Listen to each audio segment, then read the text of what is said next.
La semana pasada, el domingo pasado, hablamos acerca del concepto de la palabra la verdad. ¿Os acordáis?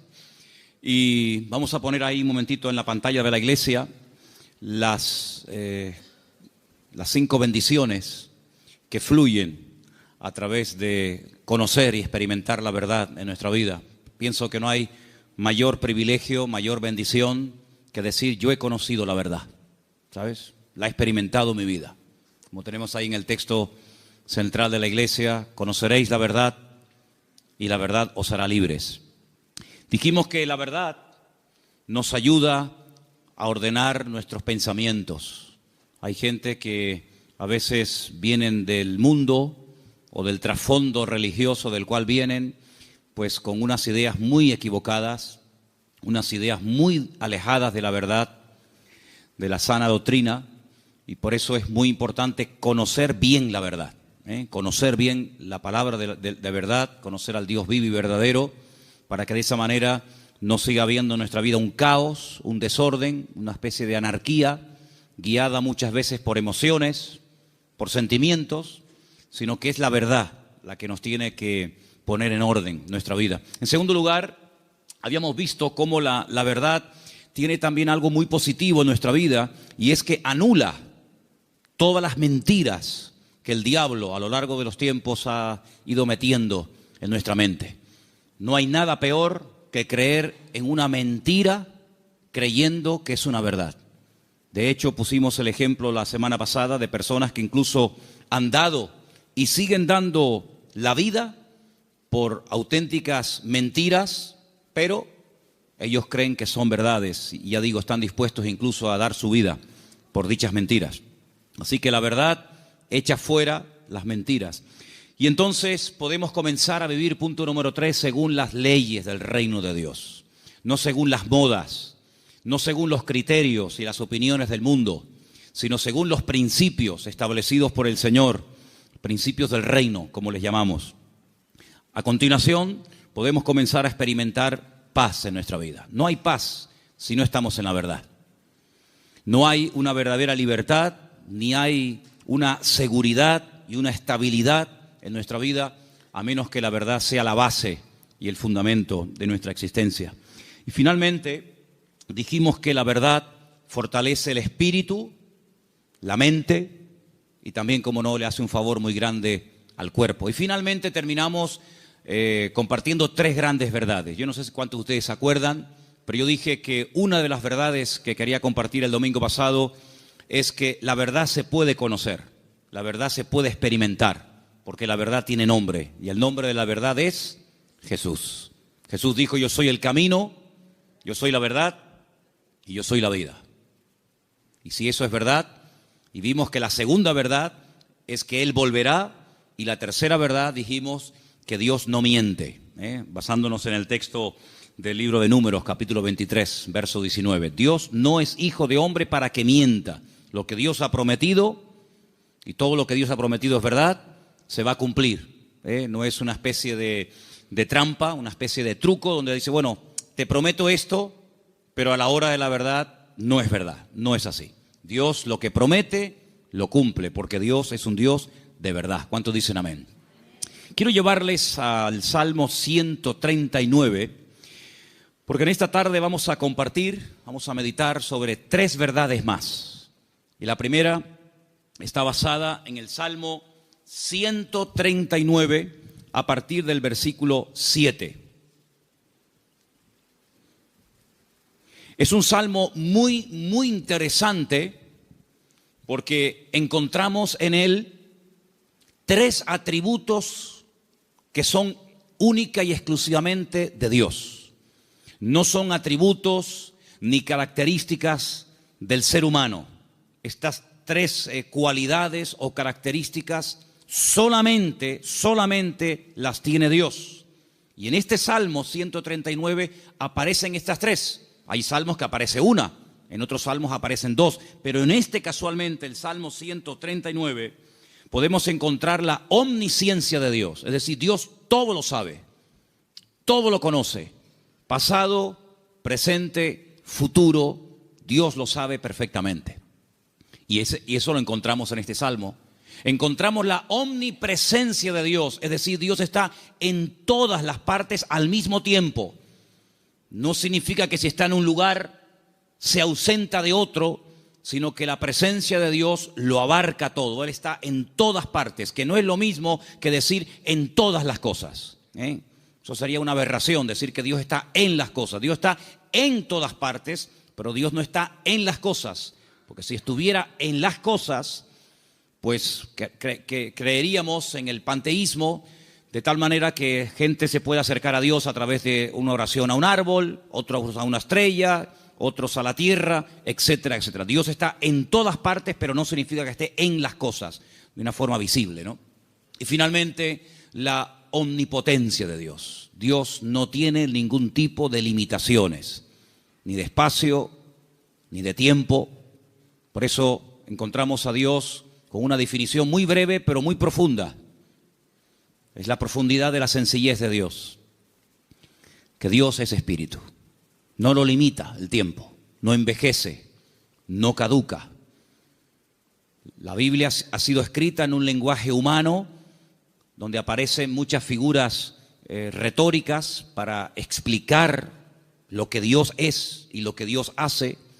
Y hay una figura muy común en la Biblia que se llama antropomorfismos, y es utilizar elementos del cuerpo humano para hablar de aspectos o características de Dios. La Biblia dice o habla del brazo del Señor, sobre quién ha creído nuestro anuncio y sobre quién se ha manifestado el brazo del Señor.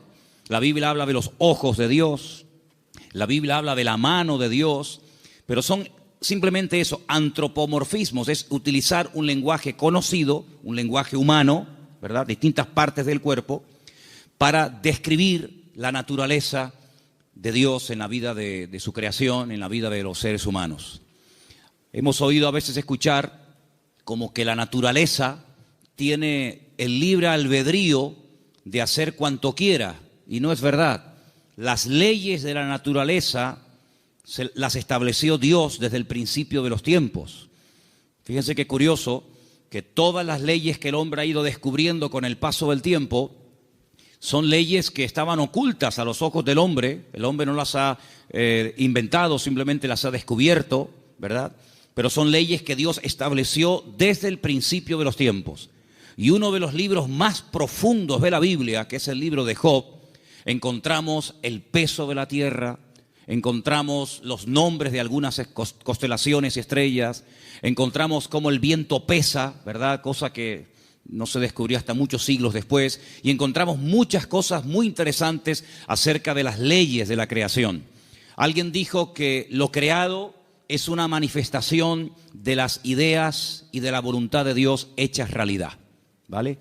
Dios hablaba y su palabra se materializaba. Poder que no transfirió al hombre, imagínense. Es un poder simplemente, o es un poder que solamente se limita a él. Dios habla y lo que Dios ordena se materializa, se cristaliza, ¿sí? Sea la luz o sea cualquier otro elemento. Ahora, en el Salmo 139 vemos estos tres atributos de Dios, repito, omnisciencia, omnipresencia y omnipotencia. Y a partir del versículo 7, el salmista se hace una serie de preguntas muy interesantes, pero las hace en forma de sorpresa. Aquí dice: ¿a dónde me iré de tu espíritu? ¿A dónde huiré de tu presencia? Si subiere a los cielos, allí estás tú. Si en el Seol hiciere mi estrado, he aquí, allí tú estás. Si tomare las alas del alba y habitare en el extremo del mar, aún allí me guiará tu mano y me asirá tu diestra. Si dijere, ciertamente las tinieblas me encubrirán, aún la noche resplandecerá alrededor de ti. Aún las tinieblas no encubren de ti, y la noche resplandece como el día. Lo mismo te son las tinieblas que la luz. ¿Cuántos dicen amén? Ahora, en la Biblia encontramos a ciertos personajes que por las circunstancias que estaban atravesando no les quedó más remedio que huir. y esconderse de las personas que querían quitarles la vida. Por ejemplo, piensen en Moisés. Cuando él tenía 40 años, dice la Biblia que él, para mediar en una disputa, en una pelea, dice que él se levanta contra un egipcio y lo mata y lo oculta. Pero aparentemente se ve que su crimen, su asesinato no quedó, digamos, oculto.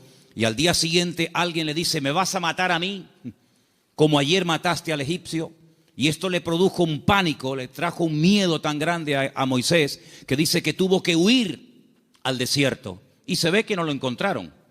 Se ve que el faraón, que a lo mejor intentó encontrarlo, fue todo en vano, porque pasó 40 años en el desierto y la Biblia no dice en ningún momento que a Moisés lo localizaron y lo llevaron a Egipto y lo sentenciaron.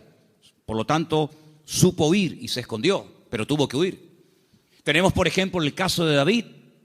David es un joven que recibe el llamado de Dios, la unción, el respaldo de Dios siendo muy joven. El profeta Samuel derrama sobre él aquel cuerno lleno de aceite que tipificaba la unción que él tendría el día de mañana para ser el segundo rey de Israel.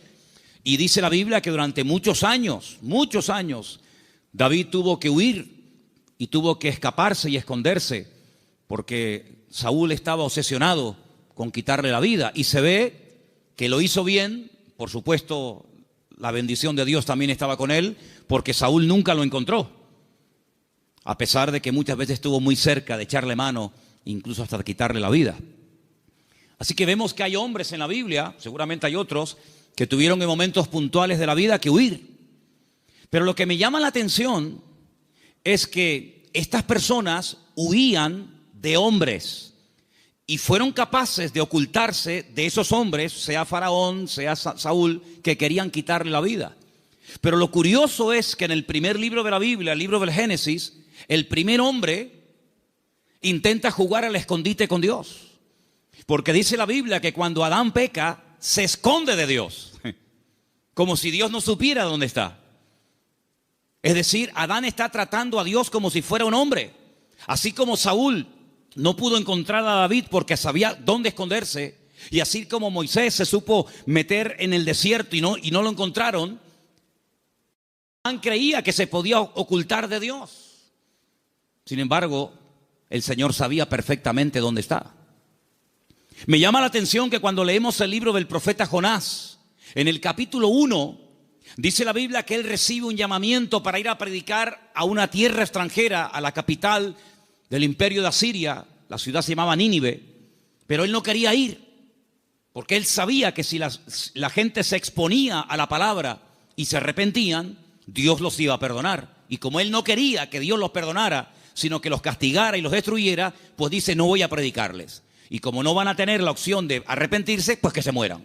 Y entonces dice que desciende a una ciudad que en la Biblia se llama Jope, pero que en la actualidad se llama Jaffa, y dice que toma un barco para huir de la presencia del Señor. Bueno, hay un momento en el que los marineros le preguntan: ¿qué haces aquí? ¿Cuál es tu nacionalidad? Y dice que los marineros se dieron cuenta de que él intentaba huir de la presencia del Señor. ¿Eso qué significa? Bueno, en ese momento, y hasta siglos más tarde, se creía que Dios donde estaba y donde Dios vivía y moraba era en Jerusalén, en el templo que estaba en el monte Moriah. Y cuanto más lejos me alejara de Jerusalén, y si encima me monto en un barco y me voy mar adentro, pues es como que la presencia de Dios la dejo atrás y Dios pues no me encuentra. Yo estaba leyendo hoy justamente el libro de Jonás y hay una canción que nosotros cantamos en la iglesia, parte del Salmo 118, que dice: desde la angustia invoqué al Eterno y Él me oyó. Y en la oración que Jonás hace desde el vientre del gran pez, pues dice la Biblia que él dice: desde la angustia invoqué al Eterno y Él me respondió. Así que el Salmo 118, Jonás lo sabía perfectamente, pero el 139 se ve que se olvidó. Porque el 139, el salmista dice: ¿a dónde me voy a esconder? ¿A dónde voy a huir de tu presencia? Vaya a donde vaya, sea hacia arriba, sea hacia abajo, sea a la izquierda o sea a la derecha, Nunca podré huir de tu presencia, porque él tenía bien claro el concepto de la omnipresencia del Señor. ¿Cuántos dicen amén? Ahora, esta gente huía en el sentido negativo, pero hermanos, esto nos tiene que producir un gozo y una alegría a todos y a cada uno de nosotros enorme, inmensa. ¿Sabéis por qué? Porque vayamos a donde vayamos, no importa las circunstancias en las que nos encontremos, la presencia del Señor siempre, siempre estará a nuestro lado. ¿Cuántos dicen amén? No importa si te encuentras en una cárcel, allí el Señor sabe que estás. ¿O acaso nos hemos olvidado de que una noche bien tarde Pablo y Silas cantaban, los presos les oían, pero no solamente los presos les oían, sino que el Señor en el cielo también les oía, y dice que los liberó de una forma tremenda? ¿Cuántos dicen amén? Dice la Biblia que cuando estaba en la tempestad, al día siguiente, cuando llevan ya más de 20 días en ayuno, sin ver estrellas, sin ver sol, perdidos, desesperados en medio del mar Mediterráneo, se levanta el apóstol Pablo y dice: no tengan ningún temor, porque anoche estuvo en mi camarote el Señor y me dijo que si nos mantenemos unidos, nadie va a perder la vida. Luego lo vio en la cárcel y también lo vio en la tempestad. Pero también se acordó de que en el desierto había un viejito llamado Moisés, que hacía 40 años que había huido de Egipto, y el Señor lo encontró. Y el Señor sabía que en aquel pozo, aunque los hermanos se tapaban los oídos y no querían oír los gemidos y los gritos de José, la Biblia nos enseña que el Señor siempre estuvo con José en el pozo y posteriormente en la cárcel. No hay ni un solo lugar donde nosotros vayamos en esta vida donde el Señor no esté a nuestro lado, sino que incluso hay una promesa del Señor que nos dice: he aquí yo estoy con vosotros todos los días hasta el fin del mundo. Hoy estaba analizando, estaba echándome un rato la siesta y de repente, ¡pum!, me desperté como un resorte y me fui a mi oficina y empecé a escribir todo lo que me venía a la cabeza. Y fíjate, me venía a la cabeza cuando Elías, huyendo, otro que huye también, en este caso no de un rey, no de un faraón, sino de una mujer llamada Jezabel, la reina perversa, esposa de Acab, que quiere matarlo. Dice que salió corriendo, huyendo, para que Jezabel no pudiera matarlo. Y dice que se mete dentro de una cueva. Y entonces dice que de repente se produce un terremoto tremendo, tremendo, a tal punto que dice que las rocas se parten por la mitad. Pero dice, Dios no estaba en ese terremoto. Más adelante dice que viene un viento huracanado espectacular, tremendo, que lo arranca todo. Y dice, pero Dios no estaba allí tampoco. Y al final, después de muchos, cosas de la naturaleza, dice que viene un viento apacible. Y él reconoce que en esa calma y en esa quietud estaba el Señor. Y me venía a la mente el capítulo 37 de Ezequiel, cuando dice que el Señor le permite ver un valle lleno de huesos secos en gran manera. Y dice que no se levantaban ni producían ningún temor, porque no estaba el Espíritu de Dios dentro de ellos. Si como la Biblia dedica tiempo a decir dónde Dios no está, pero también la Biblia dice dónde Dios sí está. Por ejemplo, también apuntaba todas las veces que ocurren tragedias y desgracias en la vida. A continuación añade la Escritura y dice, pero el Señor estaba con José. ¡Qué maravilla! Hermanos, saber que nuestro Dios está con nosotros todos los días, ¿no te produce una alegría y una tranquilidad de saber que pase lo que pase y venga lo que venga y digan lo que digan, nuestro Dios está con nosotros porque es omnipresente? No hay que ir a un lugar específico a visitarlo, como durante siglos y generaciones tenían que hacer las 12 tribus de Israel, que 3 veces al año tenían que viajar cientos o miles de kilómetros para ir a Jerusalén a visitar y a celebrar la fiesta del Eterno, sino que el Señor ha prometido estar con nosotros en cualquier momento, en cualquier lugar. No importa si somos jóvenes, adolescentes, niños o ancianos. No importa si estamos en la iglesia, en la casa, en el trabajo, en un barco, en un avión, en un submarino. No importa. La presencia del Señor siempre estará a nuestro lado, y eso significa que la protección del Señor siempre estará con nosotros. Esa es la primera verdad que quiero compartir con ustedes en esta tarde. Y si habéis prestado atención a la lectura, ¿cuál fue la lectura de hoy? ¿Cuál fue? Salmo 121. ¿Cómo empieza el Salmo 121?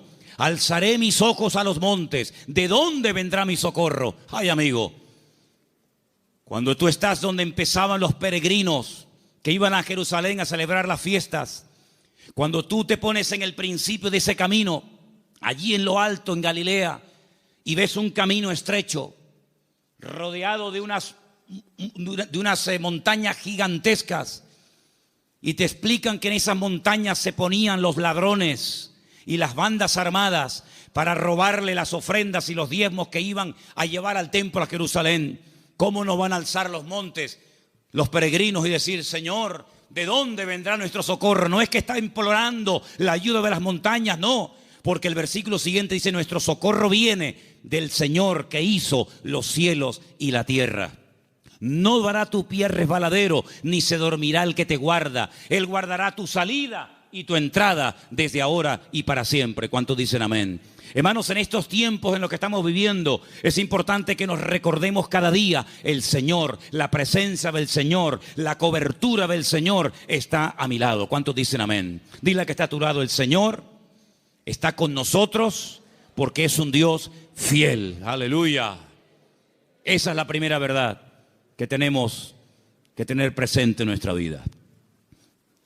Primera de Juan 5:18, primer versículo que nos van a leer en esta tarde. Primera de Juan, capítulo 5, verso 18. Presten atención, por favor. Sabemos que todo aquel que ha nacido de Dios no practica el pecado, pues aquel que fue engendrado por Dios le guarda, y el maligno no le toca. El maligno, la promesa que dice, el maligno no le toca. ¿A quién no le toca? Al Hijo de Dios. ¿Y por qué no le toca? Porque está protegido. ¿Por quién? Por aquel que lo engendró. Nuestro Dios no solamente está, sino que está para defendernos, está para guiarnos, está para bendecirnos. No está dormido y hay que despertarlo, como en algún momento el profeta Elías les decía a los profetas de Baal: griten, griten, levanten la voz. Tal vez vuestro Dios está de camino, o está dormido, o cansado, se ha ido de viaje. Sino que nuestro Dios está a nuestro lado, pero no de una forma pasiva, indiferente, sino que está a nuestro lado para pelear nuestras batallas y defendernos. ¿Cuántas veces hemos mencionado el pasaje de cuando el profeta Eliseo, no Elías, Eliseo, se encuentra rodeado de enemigos y su criado Giesi se lo comenta y le dice: estamos rodeados, nos van a matar? Y el profeta Eliseo ora para que el Señor le abra los ojos espirituales a su criado incrédulo Giesi, porque le dice: más son los que están con nosotros que los que vienen contra nosotros. Y entonces él pudo ver por los ojos de la fe cómo la presencia del Señor estaba alrededor de aquella casa, y aquellos que venían a matarlos al final quedan ciegos y ellos los tienen que guiar hasta salir de la ciudad. Hermanos, ese es nuestro Dios, un Dios que ha prometido estar con nosotros todos los días. Estemos también nosotros con Él todos los días. ¿Cuántos dicen amén? Segunda y gran verdad que quiero compartir en esta tarde: el poder inmenso, ilimitado del nombre del Señor Jesucristo. Marcos capítulo 16, versículo 17 al 18. Presten atención, por favor. Y estas señales seguirán a los que creen. En mi nombre echarán fuera demonios, hablarán nuevas lenguas, tomarán en las manos serpientes, y si bebieren cosa mortífera no les hará daño. Sobre los enfermos pondrán sus manos y sanarán. Todo cuanto se menciona ahí con una connotación milagrosa: echar fuera demonios, hablar lenguas, orar por los enfermos, etcétera, etcétera, todo va precedido por el nombre de Cristo. En mi nombre, en mi nombre, en mi nombre. El Señor Jesucristo nos enseña en la palabra que cuando oramos los creyentes tenemos que orar en su nombre. Firme la oración. No oramos en nuestro nombre. No nos acercamos a Dios con nuestros méritos, sino que oramos en el nombre del Señor Jesucristo. Y en el libro de Filipenses, el capítulo 2, nos da una pincelada, una explicación del poder tremendo de ese nombre. Presten atención. Después de humillarse, después de despojarse de toda su gloria y dignidad, después de haberse hecho siervo y estando en la condición de hombre, se humilla hasta lo sumo y muere de una forma terrible como era la muerte de cruz y haciéndose obediente hasta la muerte, a continuación de eso dice, por lo cual Dios lo exaltó hasta lo sumo, a lo máximo, y le dio un nombre sobre todo nombre. Y ahora escucha versículo 10, para que en el nombre de Jesús se doble toda rodilla de los que están en los cielos, en la tierra y debajo de la tierra, y toda lengua confiese que Jesucristo es el Señor, para gloria de Dios Padre. El poder del nombre de Cristo, no somos conscientes de lo poderoso que es mencionar ese nombre. Los demonios huyen y tiemblan cuando se menciona el nombre de Jesucristo. Es un nombre de poder, es un nombre de autoridad. No hay nada ni nadie que se resista al poder del nombre de Cristo. Una vez escuché a un predicador que vino a Las Palmas hace muchos años. Había sido misionero en África. Y un día no se le ocurre otra cosa más que ir a una tribu de caníbales. Y dice que mientras dormía en una choza durante la noche, hay un momento en el que él se despertó y ve a un caníbal con un garrote a punto de darle un palo en la cabeza y matarlo. Dice que fue algo tan rápido, no había tiempo para decir, hermano, vamos a orar, espérate un momentito. Dice que solamente dijo, Jesús. Solamente mencionó el nombre del Señor. Y dice que se le cayó ese garrote de la mano a este hombre y salió corriendo. Hermanos, hay millones de testimonios de personas que han sido sanadas, liberadas, salvadas, bendecidas y transformadas por el poder del nombre de Jesucristo. Es un nombre que tenemos que utilizarlo cuando oramos, cuando hacemos cualquier cosa, conducir, estudiar, trabajar, salir, entrar. Porque no solamente es una sugerencia, no solamente es una propuesta, una idea que les lanzo, sino que es un mandamiento bíblico. Vamos a leer en Colosenses 3:17. Fíjense cómo la Biblia nos enseña lo que estoy diciendo en esta tarde. Colosenses 3:17, por favor. Y todo lo que hacéis, sea de palabra o de hecho, hacedlo todo en el nombre del Señor Jesús. Todo. Dando gracias a Dios, Padre, por medio de Él. Todo lo que hacéis, todo lo que habláis, hacerlo todo en el nombre del Señor Jesucristo. Cuando se monten en el coche a conducir, Señor, en tu nombre pedimos que nos traigas y que nos lleves de regreso a casa con tu paz y con tu bendición. Cuando vayas a un examen, cuando vayas a prepararte para hacer un examen o estudiar, Señor, yo me preparo, yo estudio, yo memorizo, pero yo pido que en tu nombre este examen salga bien, Señor.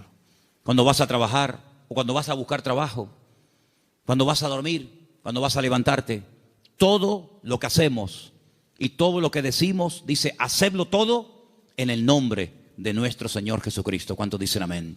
Y vas a ver cambios, vas a ver algo diferente en tu vida, porque ese nombre es un regalo, permítame la palabra, que Dios le ha dado al creyente, a sus hijos, a su pueblo, a su iglesia, para que lo use. El Señor Jesucristo le dijo un día a sus discípulos, no habéis recibido nada porque no os habéis atrevido a orar en mi nombre, pero a partir de ahora, todo lo que pidáis en mi nombre, os lo daré, para que mi Padre sea glorificada en esa petición. ¿Cuántos dicen amén?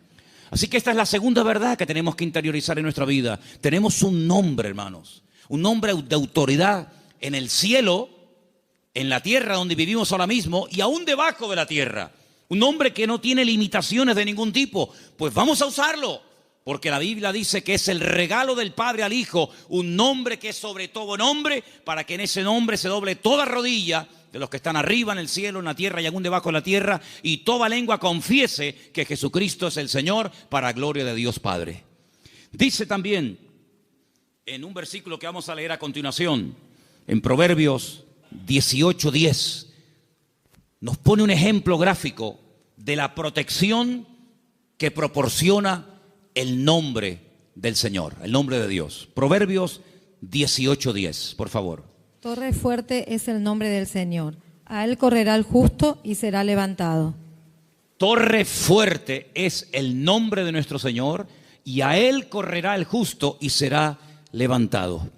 Leía en el día de ayer una historia cuando un tal Abimelech quiere matar a un montón de gente y dice que se dirige a la ciudad donde están las personas que él en un principio quiere aniquilarlas. Esto lo pueden ver en el capítulo 9 del libro de Jueces. Y dice la Biblia que en esa ciudad había una torre donde la gente de la ciudad, las mujeres y los niños se metieron, subieron a lo alto de la torre y allí se escondieron, y dice que no les pasó nada. Yo no sé si el salmista se inspiró en esa historia para escribir estas palabras. Torre fuerte es el nombre de nuestro Dios. A él correrá el justo y será salvado en el tiempo de la angustia, en el tiempo de los problemas. Así que, hermanos, les animo a que en esta semana, no en vano, porque fijaros que sagrado es el nombre del Señor, que hay un mandamiento de los 10, del decálogo, hay uno que curiosamente hace referencia a su nombre: no tomarás el nombre de tu Dios en vano. Pero bueno, una cosa es no tomarlo en vano y otra cosa es no tomarlo nunca. Por lo tanto, cuando menciones el nombre del Señor, que la gloria, una vez obtenida la respuesta a esa petición o a esa necesidad, que la gloria no sea para ti, sino que la gloria se la lleve el Señor. ¿Cuántos dicen amén? Hay también una tercera verdad que quiero compartir esta tarde.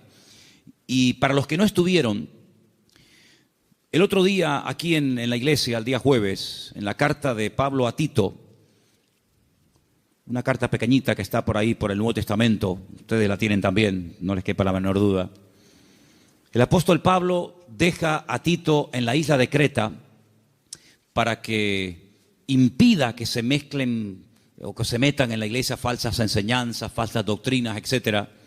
Y una de las cosas que el apóstol Pablo le decía a este joven pastor es que en la iglesia tiene que haber, a nivel de cuerpo, una sana doctrina, y que el liderazgo, los ancianos que él iba a nombrar para que ocuparan cargos de responsabilidad en la obra, tenían que ser personas con una serie de características. Algunas eran prudentes, con paciencia, serios, sobrios, etc. Pero lo que me llamó la atención es que dice, y el liderazgo tiene que tener una fe sana. Bueno, literalmente dice que sean sanos en la fe. Y esto despertó mi curiosidad, porque la tercera verdad que quiero que en esta tarde escuchen ustedes y quiero compartir es el poder que tiene el cuerpo, el pueblo del Señor, siempre y cuando la fe de esa iglesia sea una fe sana. Y algunos dirán, pero ¿cómo que una fe sana? ¿Es que acaso hay una fe que no es sana? Pues sí. La fe a veces se puede enfermar. De hecho, vimos el jueves, repasamos un poco, que hay un momento puntual en el ministerio del Señor Jesucristo en el que algunos discípulos vienen y le dicen, Señor, nos ha pasado algo y queremos contártelo.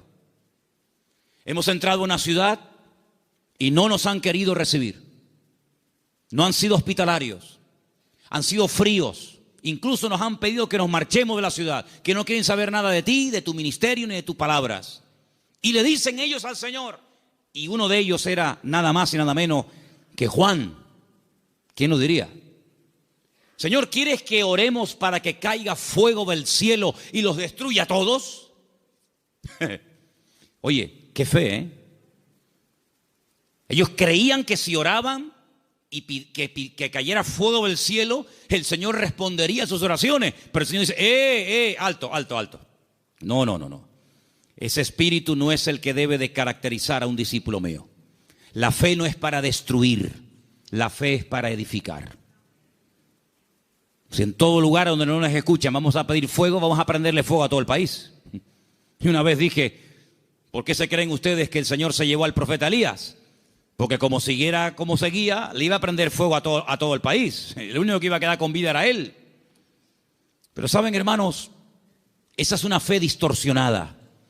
Es una fe mal encaminada. Es una fe que, como una especie de lámpara de Aladino, te crees que todo lo que pides tienes que recibirlo. Y no está basada en la razón, no está basada en la palabra, en el sentido común, sino está basada en una emoción, en un rechazo que sientes hacia una gente que no te ha querido escuchar. Y es una fe que no tiene nada que ver con una fe sana, que es la fe que tiene que tener el creyente. Es una fe totalmente distorsionada, una fe que no es la que yo quiero que ustedes tengan. Luego Pablo también hablaba de que había gente que tenía fe fingida. Fe fingida. Y Pablo dice a Timoteo, yo doy gracias a Dios que la fe que tú tienes no es fingida.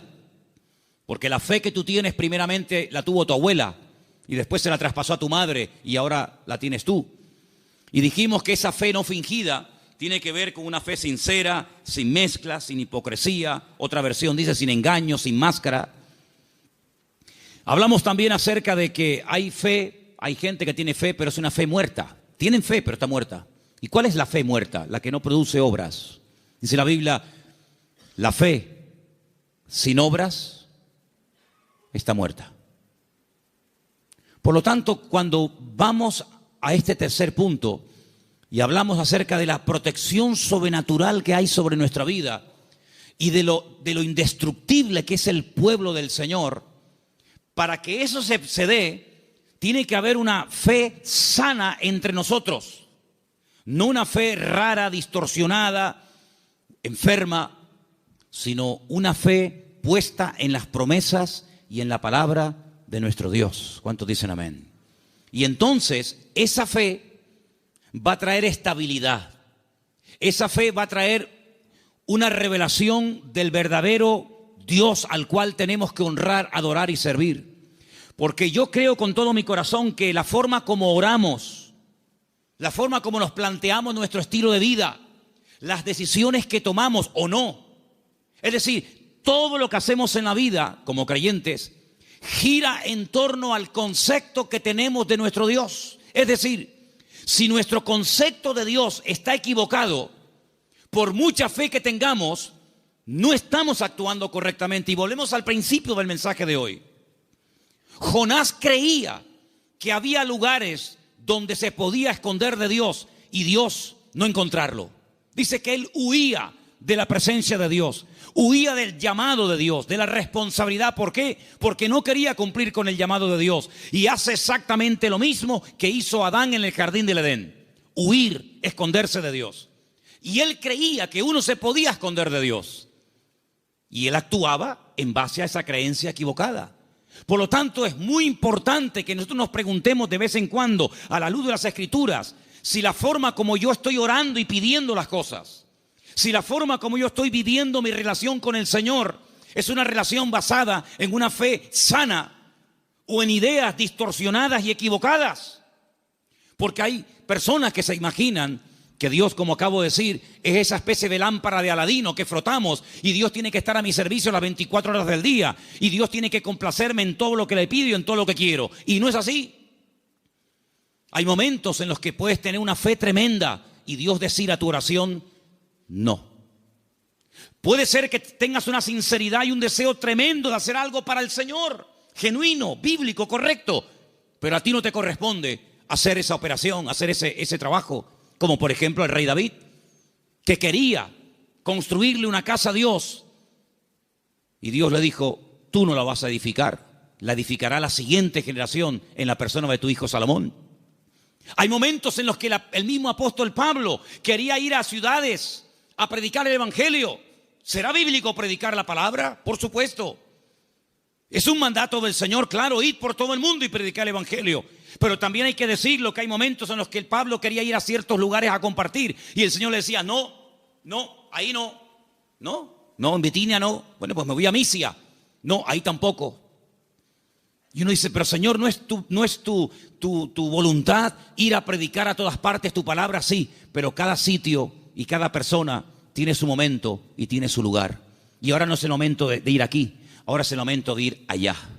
Y Pablo, que era sensible a la voz del Espíritu, Pablo, que era una persona que se dejaba tratar y moldear, pues no era un niño caprichoso con la pataleta que cuando no le das la chupeta se pone a montarte un lío tremendo, sino que decía, bueno, pues si no es por aquí, será por allá. En otras palabras, no se venía abajo, no se derrumbaba, no se desanimaba, sino que él seguía probando, hasta que al final encontró el lugar idóneo donde el Señor quería llevarlo y usarlo.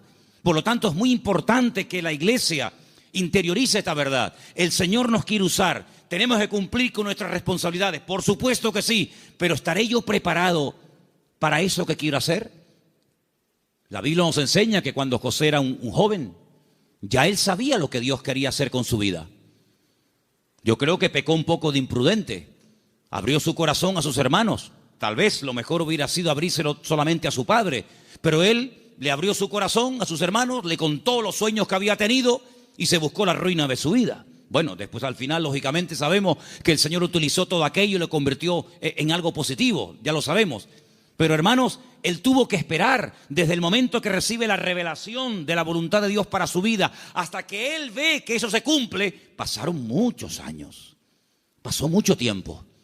¿Por qué? Porque el Señor tenía que tratarlo, y tenía que prepararlo, y tenía que capacitarlo, y lo tuvo que hacer pasar por situaciones terribles, terribles, pero en todas y en cada una de ellas aprendió lecciones que lo marcaron para toda la vida.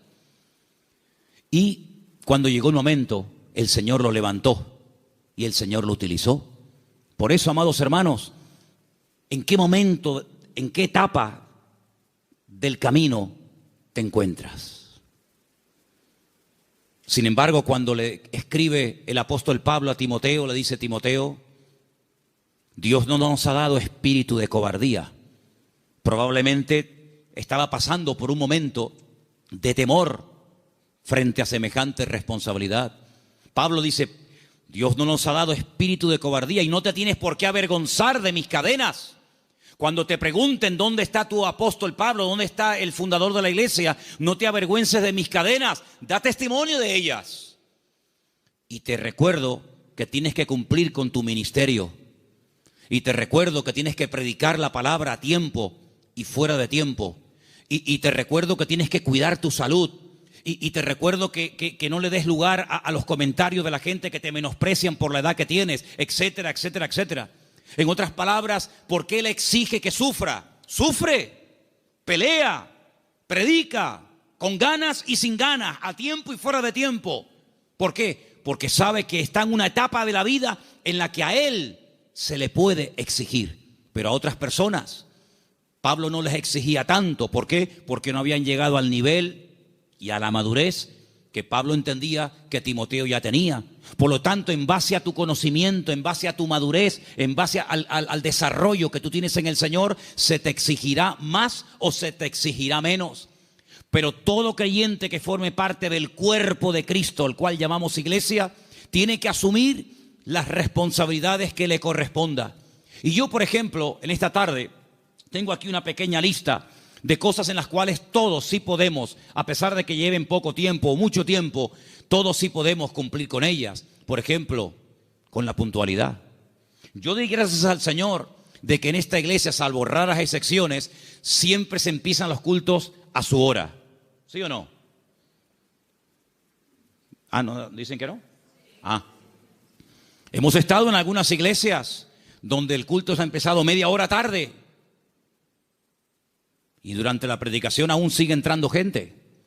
Y decirnos a algunos miembros de la iglesia, en esta iglesia siempre ha sido así. Es imposible empezar un día a tiempo.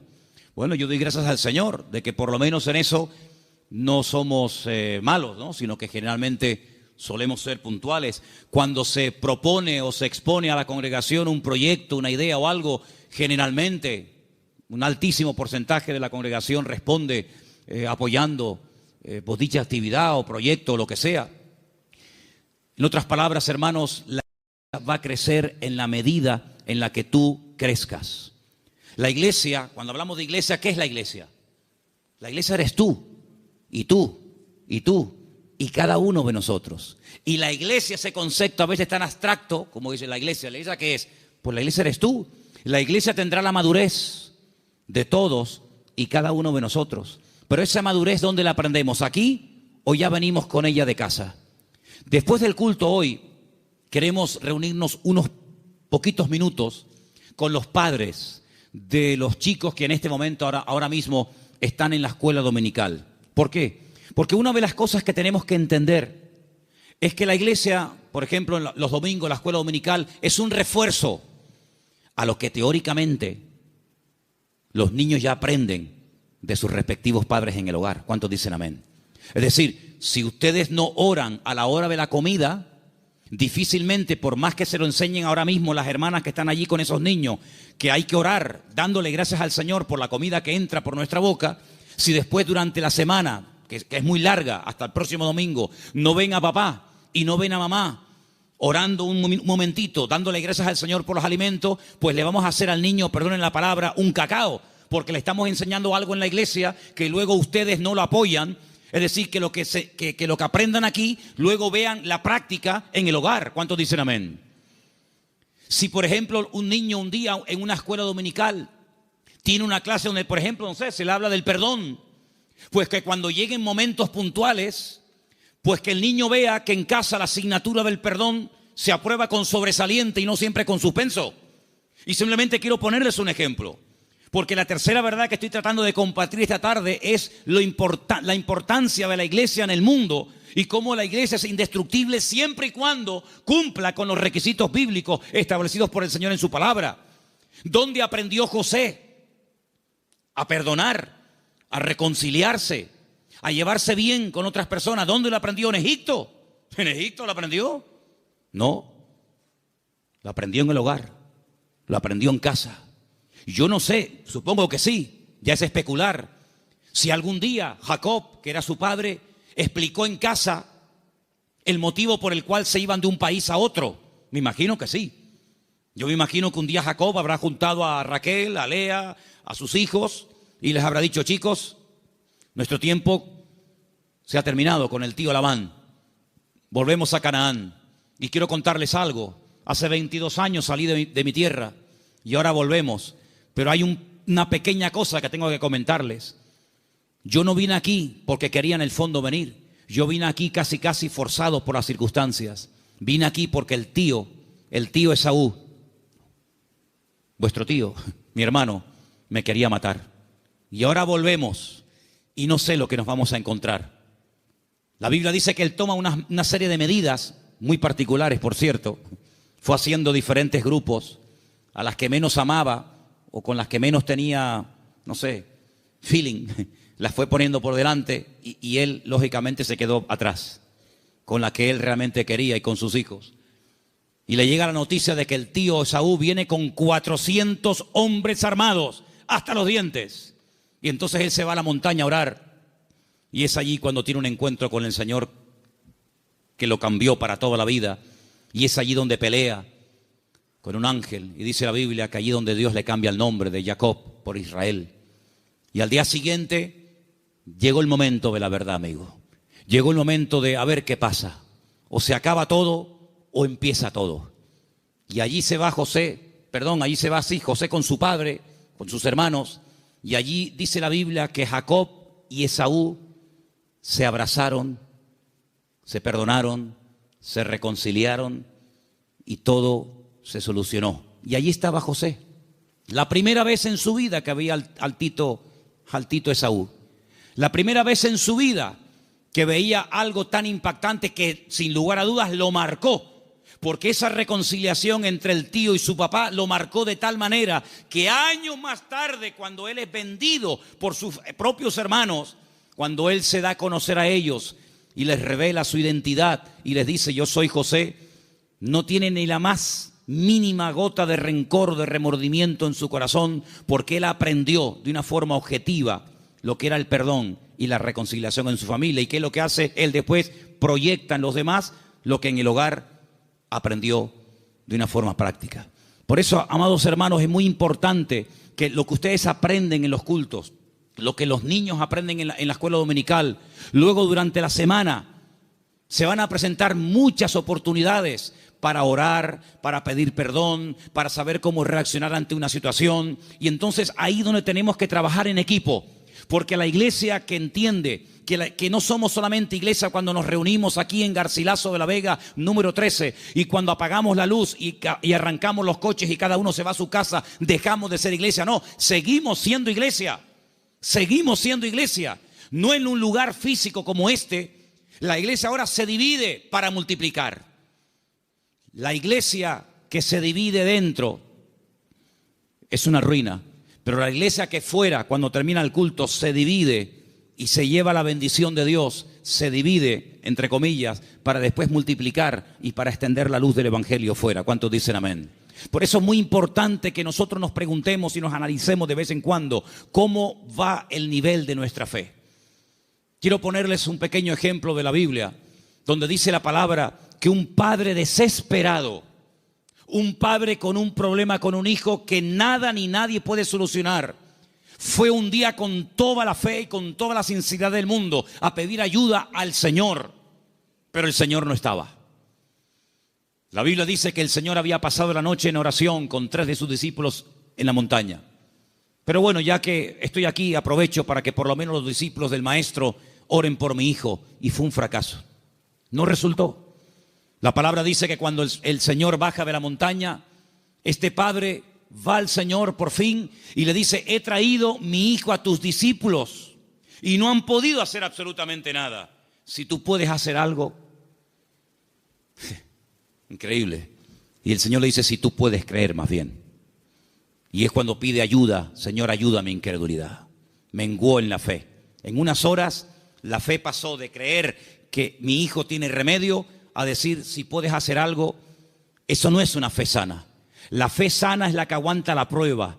La fe sana es la que se extiende. La fe sana es la que sabe reaccionar cuando dice el Señor no. Porque cuando dice el Señor sí, la fe se amolda y se adapta muy bien. Pero cuando el Señor dice no, es donde verdaderamente se prueba la fe. Por eso dije el jueves, y quiero volver a repetirlo porque para mí fue algo muy importante, y es que una fe que no va acompañada de paciencia se convierte en tormento. Por eso hay gente que dice: yo he orado, y como tú dices, Manolo, en el nombre de Cristo, y tengo fe, y lo creo, y además creo que es bíblico lo que estoy pidiendo, pero Dios no me responde. Pero es que la fe sin paciencia se puede llegar a convertir en un tormento. Por eso una fe sana es la fe que va acompañada de paciencia. Y de ahí que el salmista diga, y volvemos a mensajes de la semana pasada: encomienda al Señor tu camino, confía en Él y Él hará cuando lo crea oportuno. ¿Cuántos dicen amén? Por eso la iglesia, claro que es indestructible. Hay promesas que las puertas del infierno no prevalecerán contra el pueblo de Dios. Pero siempre y cuando el pueblo de Dios se mantenga alineado y siempre y cuando el pueblo del Señor tenga ese mismo sentir. Permítame llevarles al libro de Filipenses, por favor. En la carta del apóstol Pablo a los Filipenses, y mientras la buscan, decirles, amados hermanos, que esta carta se escribió desde la cárcel en Roma. En el capítulo 4 de la carta de Pablo a los Filipenses, ustedes van a encontrar que el apóstol Pablo está hablando de gozo, de regocijarse. Y uno dice: pero ¿cómo es posible que en semejantes circunstancias el apóstol Pablo escriba una carta cuya palabra más repetitiva es la palabra gozo y alegría?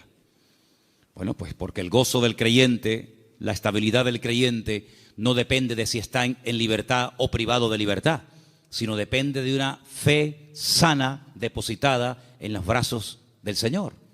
Pero en medio de la carta, cuando él está explayándose, dando unas explicaciones extraordinarias sobre todo esto, llegamos al versículo 2, Filipenses 4:2, donde él hace un ruego, una tarea que les pongo: escriban en un papel todas las veces que Pablo le rogó a alguien algo.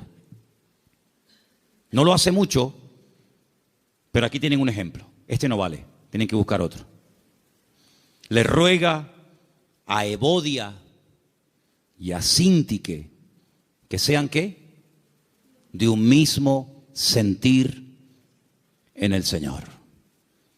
Evodia y Síntique eran unas hermanas de esta congregación, eran creyentes, fieles asistentes a la congregación, que no les está haciendo un llamado para que acepten al Señor en su vida y se conviertan. No, ya son creyentes, son hermanas de la congregación, pero entre ellas hay algo.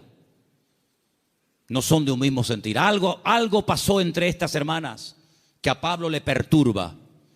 Y Pablo, hay un momento en el que hace un paréntesis en el desarrollo del tema de la carta de Filipenses y dice: ruego a Evodia y a Síntique que sean de un mismo sentir en el Señor. Porque una iglesia como un matrimonio que tiene un mismo sentir, es algo indestructible. ¿Cuántos dicen amén? Pero una iglesia donde uno dice arriba y otro dice abajo, uno dice a un lado y otro dice a otro, donde uno dice no, oremos, otro, no, ayunemos, no, discipulemos, no, evangelicemos, salgamos, no, quedémonos. Difícilmente esa iglesia puede ser una iglesia bendecida y una iglesia que impacte a la gente que lo rodea. Pero cuando hay un mismo sentir en el Señor, cuando el capitán de la nave es el Espíritu de Dios y la cabeza de la iglesia es el Señor Jesucristo, esa iglesia puede avanzar, esa iglesia puede ser una bendición y esa iglesia es un botón, un punto de referencia en el mundo espiritual de algo que el Señor está haciendo en este lugar. Porque permítame decirle que una de las grandes enseñanzas del apóstol Pablo, y esto tiene una profundidad tremenda, inmensa, es que dice que la iglesia no solamente puede tener un impacto a nivel de sociedad, como evidentemente lo tiene con los vecinos, con los familiares, con los que vienen, etcétera, sino que dice el apóstol Pablo, es una enseñanza muy profunda que comparte con los efesios, es que la iglesia, según cómo se comporte, según cómo actúe en sus miembros, según cómo se relacionen unos con otros, tiene también un impacto en el mundo espiritual, ante los principados y ante las potestades. Y uno dice, pero ¿cómo puede ser eso? Claro que sí. La iglesia puede llegar a ser un freno. La iglesia puede llegar a ser una luz. La iglesia puede incluso impedirle al enemigo que campe a sus anchas y que haga lo que le dé la gana. Porque la iglesia es un freno en el mundo espiritual que el diablo reconoce perfectamente.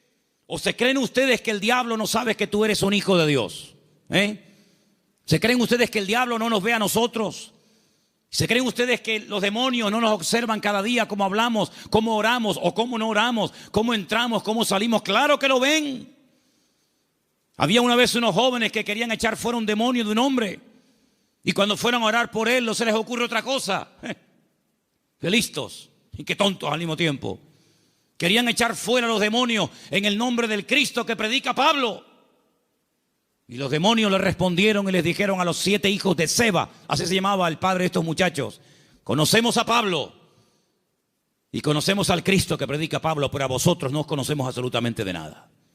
Así que el diablo sabe dónde vivimos, sabe nuestra identidad, sabe nuestro nivel de madurez, sabe nuestro nivel de santidad con el Señor, sabe hasta dónde puede llegar, porque como dije al principio, hay una protección, una cobertura sobrenatural 24 horas al día sobre la vida de la iglesia, sobre la vida de cada uno de sus hijos.